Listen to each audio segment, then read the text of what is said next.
Speed tape is an aluminium pressure-sensitive tape used to do minor repairs on aircraft and racing cars. It is used as a temporary repair material until a more permanent repair can be carried out. It has an appearance similar to duct tape, for which it is sometimes mistaken, but its adhesive is capable of sticking on an airplane fuselage or wing at high speeds, hence the name.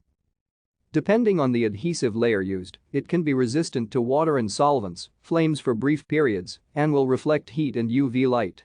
It is also able to expand and contract through a wide range of temperatures. Speed tape may be formed of soft aluminium with an adhesive layer or a laminate of aluminium and cloth. Speed tape is sometimes used to protect sealant while curing or to patch non-critical components of an aircraft. It can also be used for patching bullet damage to combat aircraft.